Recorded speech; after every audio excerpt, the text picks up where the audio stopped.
Alright, so ito na hinihintay nyo. We will now be reviewing the new KTM 390 Duke.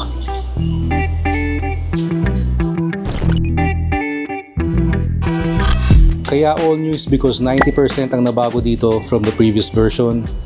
Kaya tara, alamin natin kung gaano ka-okay itong bagong 390 Duke. But before we start, pakita ko muna itong very cool na startup animation nitong panel. Astig, no? And syempre mag-soundcheck na rin muna tayo.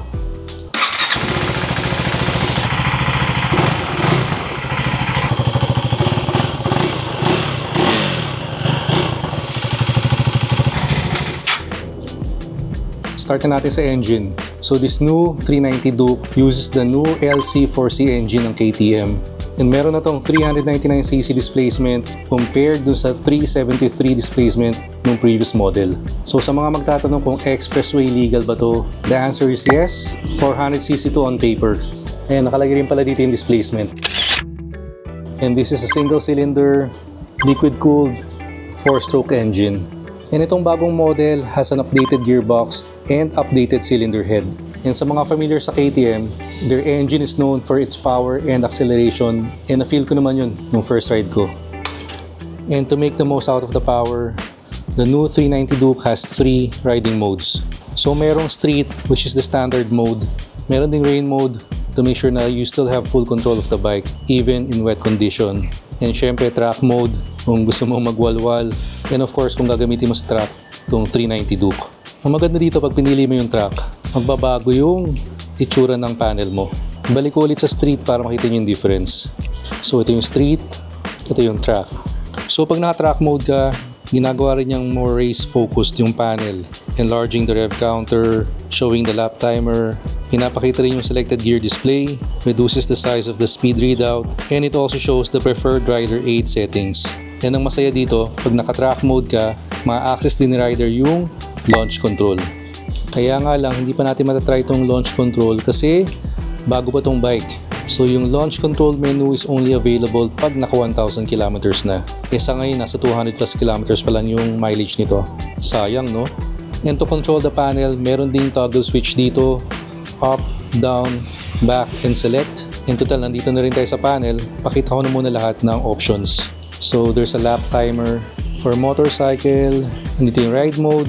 Again, track, street, and rain. For ABS, pwede mo rin i-control, pwede mo i-adjust. So pag naka-road, both front and rear ABS are enabled.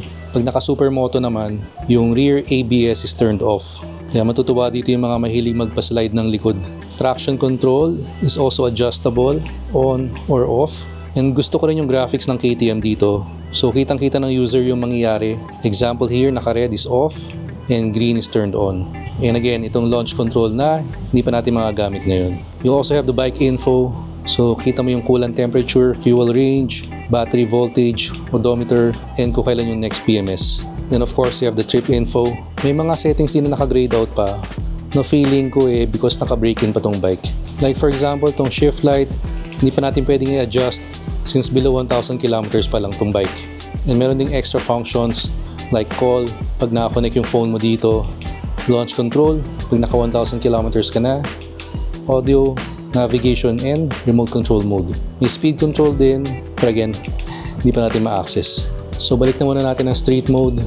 As for the panel naman, this is a 5-inch full-color TFT display, very vibrant and crisp. Nasa taas yung mga warning lights, you have the gear indicator, temperature, and yung riding mode. Sa baba naman, shows your fuel range, coolant temperature, speed, and trip data. Nung bumalik pala tayo ng street mode, accessible na tong speed control na option. Pero looking at the graphics, tingin ko upgrade pa to for cruise control. Kasi wala namang ditong ganyang toggle.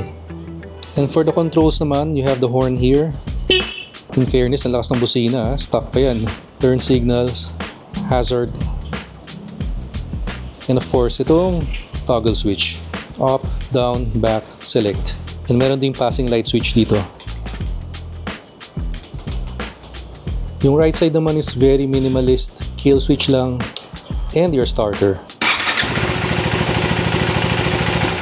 Pagdating naman sa ilaw, the 390 Duke has all LED lights. Isa pang gusto ko dito is fully adjustable tong suspension ng 390 Duke. Itong sa harap is a 43mm WP Apex open cartridge fork with adjustable compression and rebound. Dito nyo ma-adjust yung compression and dito naman sa kabila yung rebound. Sa likod naman is the WP Apex separate piston shock absorber na pwede mo ring i-adjust yung rebound and preload. Ayan o, pwede mong iset soft to hard. So yun ang maganda dito. So whether you're using it on the road or sa track, pwede mong iset yung perfect suspension for you.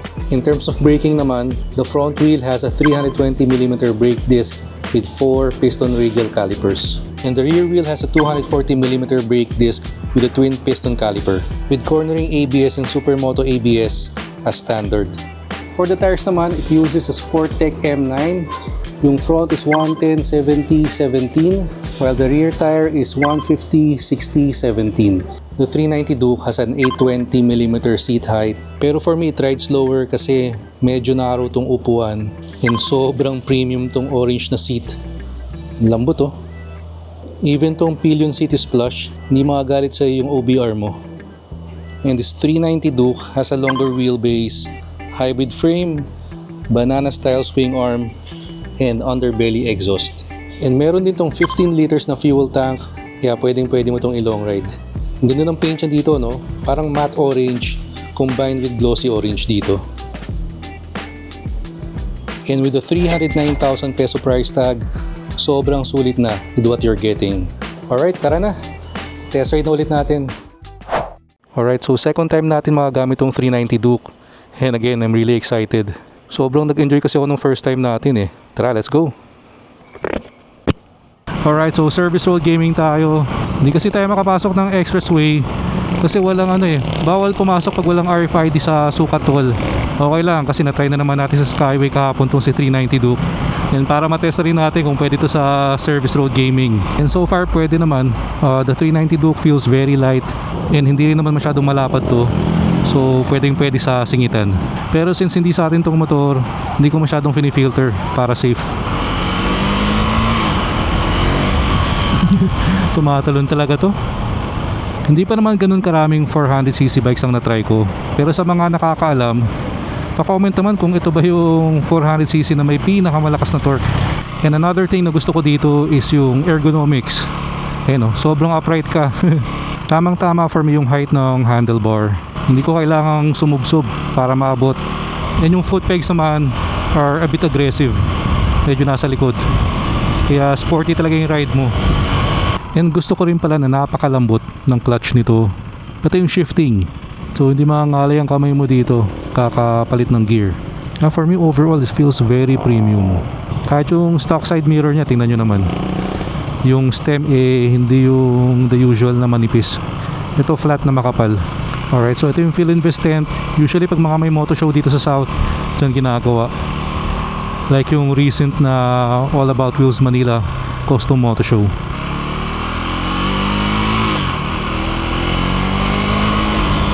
Yeah, so kung city riding, perfect na perfect to. Lightweight, easy handling, tas poging-pogi ka pa, no? Kaya ang dilema mo dito magmamabilis ka ba? Ang saya kasi ng torque nito Pero syempre minsan gusto mong bagalan para makita ka naman dito sa poging-poging bike. Ang ganda rin pala ng KTM shirt natin, no? Ito yung nakuha kong giveaway nung umattend ako sa launch nito. Since hindi natin madala sa expressway ngayon, ikot lang natin sa favorite spot. Yun, sa mga matagal na nakasubaybay sa atin, alam nyo na kung saan yun. Daang Hari Gaming. Pwede pala natin itry yung track mamaya for a more aggressive riding experience. Wag lang muna ngayon, sobrang traffic din Ayun, very easy to filter. And shoutout din pala to Hank Chain Mount para dito sa action camera helmet chain mount natin. Eto, medyo ma-traffic pero yung temperature ni 390 Duke okay pa naman. Ayun, kita nyo dito, it says okay and coolant 95. Uy, red pa po. Nag-go na kayo. Ayun, no? Ilang segundo na lang, di pa nila mahintay. Yun ang nakakalungkot na reality sa atin. Ang dami talagang kulang sa disiplina. May isa nga akong post about do sa service road traffic na kaya nag-traffic kasi merong isang jeep na ginawang terminal yung yellow box. So tumigil sa loob, huminto, naghintay ng pasahero. Siyempre ang dami pa rin comments na nagdo-normalize ng ganung behavior, na kaya siya naghihintay lang naman ng pasahero. Yun ang nakakalungkot dun eh. Kasi yung pagbabago, yung pag-asenso ng Pilipinas, manggagaling sa atin yan eh.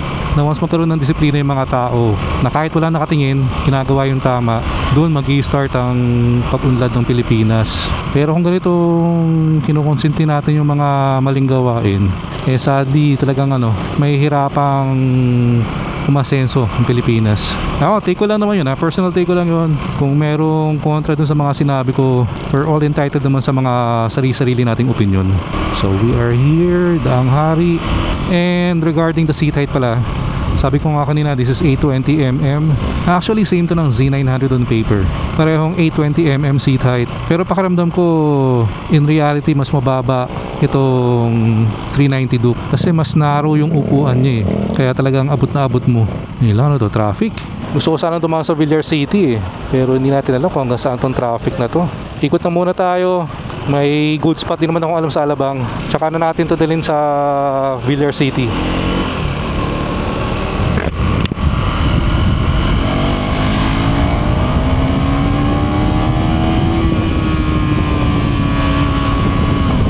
In terms of vibration pala, meron na kayong konting mararamdaman sa upuan sa handlebar. Pero hindi naman big deal. Hindi naman siya yung vibration na annoying. And it's also understandable kasi one cylinder to. Pwede kaya tayo magpalit ng mode habang umaandar. Ayan. Kapagpalit naman tayo. So naka-track mode na tayo. And as you can see, nagbago yung design ng panel. So andito na yung gear indicator. Mas malaki na yung tachometer part. And kita mo na dito yung mga rider assistance and lap timer.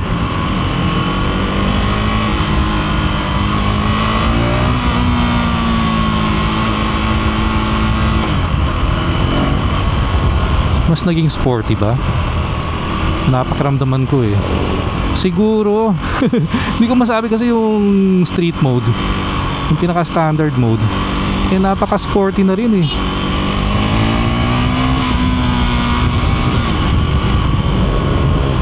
So don't worry, may mga mapupuntahan naman tayo dito sa Alabang na good spot din na may enjoy nyo.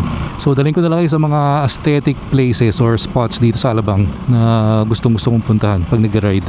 Parang gusto ko yung panel layout pag naka-track mode. Mas simple lang pero alam mong pang diinan eh. So tuturo ko na lang sa iyo yung mga aesthetic spots dito sa Alabang para pag nag-ride kayo eh pwede kayo mag picture din. So first spot, pag dumaan kayo ng Petron, kanan lang kayo. Yan. Marami din usually nagbabike dito, nagjo-jogging. Napaka-chill ng view, di ba? Dati medyo maraming bulaklak dito eh. So, parang nga siyang Japan in Alabang. Then pagdating sa dulo, kumanan kayo. Ito naman yung papuntang The Palms Country Club. May konting banking. Ito yun Palms Country Club. Kaya diretsuhin nyo lang to. Para akong tour guide ng Alabang Hindi kasi marami rin nagtatanong before pag nakita nila yung video ko kung saang lugar daw sa Alabang. So ito yun. Dito ako usually umiikot kung gusto ko ng chill ride lang.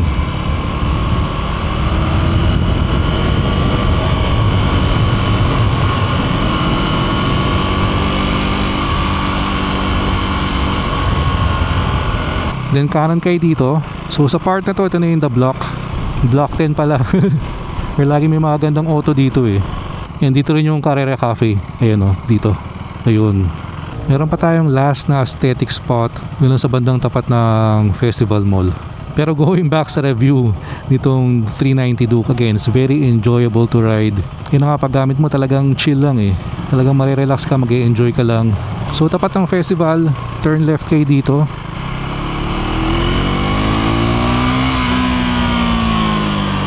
Then unang kanto, turn right.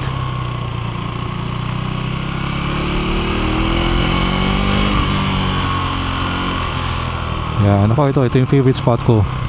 Nagsasalubong kasi yung mga puno para may canopy Yan, very relaxing pag nandito ka. Nahanap tayo ng spot na pwedeng tigilan. And ito palang side stand para mababa nyo. Kailangan yung i-move tong foot peg. Ayan nagagalaw naman.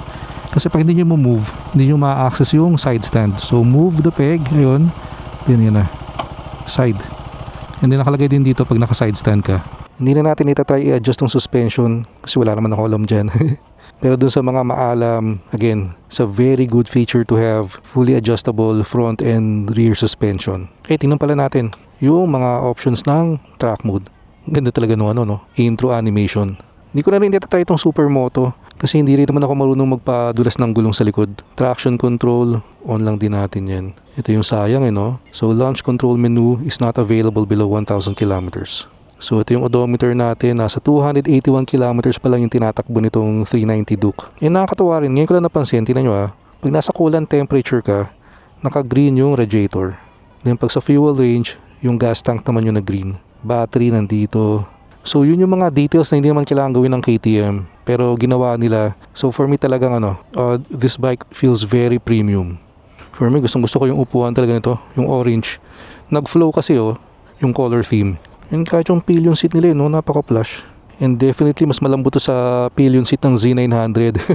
So everything about this bike feels premium talaga. Kahit itong OBR foot peg And gusto ko rin itong grab bar na to. Kaya pag minumove mo yung motor napakadali. I'm pretty sure pag may angkas ka, very sturdy, dito lang sila kakapit. Pero kung wala ka namang inaangkas or ayaw mo ng style na may grab bar, pwede mo rin tanggalin. Nakabolt lang naman yan dito. And syempre hindi mawawala ang picture-picture. So doon sa mga kino-consider tong 390 Duke as their first big bike, for me pwede to. You get a bike na pwede mong ipasok sa expressway and it has enough tech to make the most out of the power, yung capabilities ng bike talagang ma-maximize mo kung saan man gusto gamitin. So kung ikaw yung chill rider lang, beginner rider, may enjoy mo to. Kung ikaw naman yung aggressive rider, yung wall-wall type, yung gusto mo ng Supermoto, mag-enjoy ka rin dito sa bike na to. So yun ang gusto ko sa bike na to. It's versatile enough to match any riding personality. Tara na, dumidilim na. Alright, let's go.